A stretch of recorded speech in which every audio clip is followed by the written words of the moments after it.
Saudara, setiap tanggal 1 Juni, Indonesia memperingati hari lahirnya Pancasila.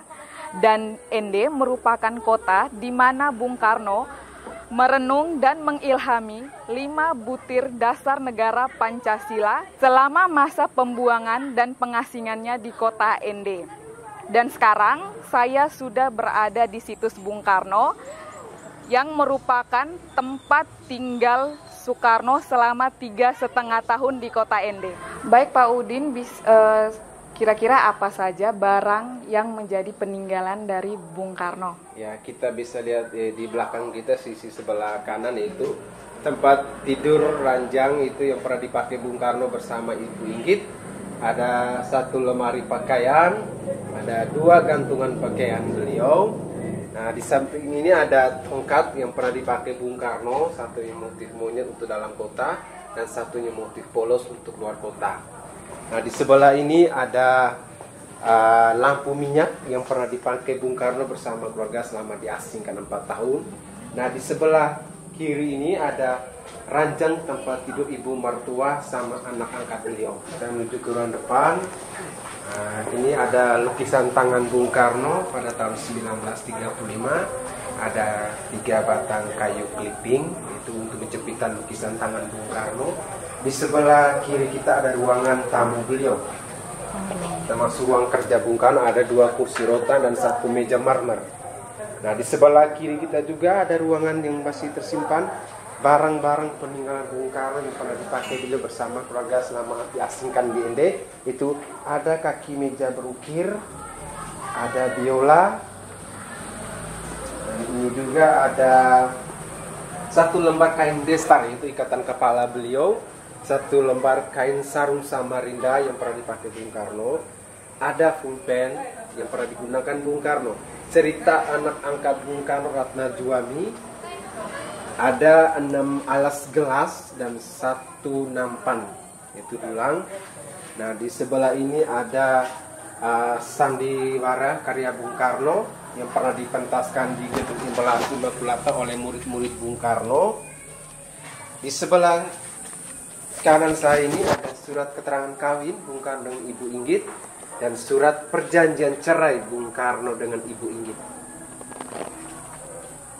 Sebelah kanan saya lagi ini ada piring nasi, ada 3 piring ceper porselin, ada 3 piring hias yang pernah dipakai Bung Karno bersama keluarga, ada cerek air aluminium, 1 besi katrol, 1 besi setrika, dan ada juga yang foto-foto kenangan-kenangan Bung Karno selama diasingkan di ND bersama keluarga. Oke, cukup banyak ya peninggalan dan barang dari Bung Karno. Kira-kira aktivitas apa saja yang dilakukan oleh Bung Karno selama kurang lebih 3,5 tahun di sini? Aktivitas Bung Karno selama diasingkan selama 3 tahun lebih itu aktivitas Bung Karno itu Bung Karno mencari sahabat-sahabat dari tokoh-tokoh agama, tokoh masyarakat, tokoh pemuda yang ada di ND, dan Bung Karno juga aktivitas sebagai pengasingan itu Bung Karno untuk menghilangkan kejenuhan beliau bercocok tanam, melukis, bermain biola, dan di samping itu juga kegiatan Bung Karno sering merenung di bawah pohon syukur untuk mendapat inspirasi Pancasila.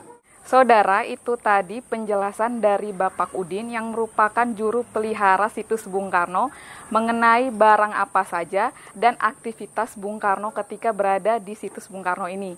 Dan setelah ini kita akan menuju ke Taman Perenungan Bung Karno yang merupakan salah satu tempat penting juga bagi beliau ketika berada di kota ND. Saudara, saat ini saya sudah berada di dalam kompleks Taman Perenungan Bung Karno. Ini adalah pohon sukun, tempat di mana Bung Karno duduk merenung sambil memandangi laut lepas. Nah, setelah ini saya akan mengajak Anda untuk mengunjungi tempat bersejarah lainnya yang menjadi napak tilas Bung Karno berada di kota ND, yaitu Biara Santo Yosep.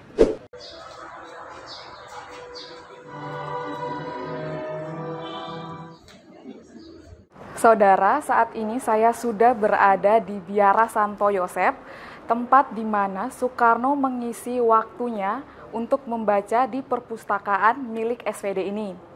Nah, mereka membangun serambi ini untuk mengenang beliau yang bernama Serambi Bung Karno. Saat ini saya sedang bersama Pater Henry Daros SVD yang merupakan pengolah serambi dan juga sahabat dari putri Bung Karno, yaitu Megawati Soekarno Putri. Baik, selamat pagi Bapak Pater. Selamat pagi. Saya mau bertanya, tujuan dari pembangunan serambi ini apa kira-kira? Iya. Pertama-tama dan utama ialah untuk melestarikan dan menegaskan fakta sejarah hubungan antara Soekarno muda, Soekarno sang pejuang yang pada waktu itu berada di tempat pengasingan di Ende, persahabatannya dengan para misionaris, para pastor, atau yang di sini biasa disebut para pater, yang notabene adalah orang-orang Belanda. Jadi kami mau melestarikan, menegaskan, mengenang fakta sejarah itu, dan kami memang mau menghormati hubungan yang sudah terjadi. Oke, baik Bapak Pater. Tujuannya itu kan untuk menghormati Bapak Soekarno sendiri. Nah, kira-kira di dalam serambi Soekarno sendiri itu ada apa aja? Ada apa saja begitu? Karena kami membuat serambi ini untuk menghadirkan kembali fakta sejarah itu dan untuk menghormati hubungan yang pernah terjadi antara Soekarno dengan para misionaris yang tinggal di sini pada waktu itu, maka apa yang kami buat ialah membuat serambi ini menghadirkan berbagai macam kegiatan yang pernah dilakukan oleh Soekarno ketika berada di Biara Santo Yosef. Nah, kami melengkapi serambi Soekarno dengan pojok buku Bung Karno yang ada langsung berada di samping serambi Soekarno ini. Jadi ada satu kesatuan yang bagus ya. Kantor dari pimpinan SPD pada waktu itu.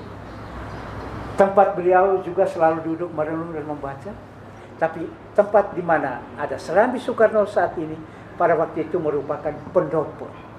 Pendopo Biara Santo Yosef menghadap ke pantai Ende yang indah. Nah, semua kegiatan Soekarno secara simbolik kita hadirkan di sini. Saudara, itu tadi penjelasan dan cerita mengenai aktivitas Bung Karno dan cara mereka mengenang beliau. Dari Kota Pancasila Ende, Nusa Tenggara Timur, saya Veranda, RRI Ende melaporkan.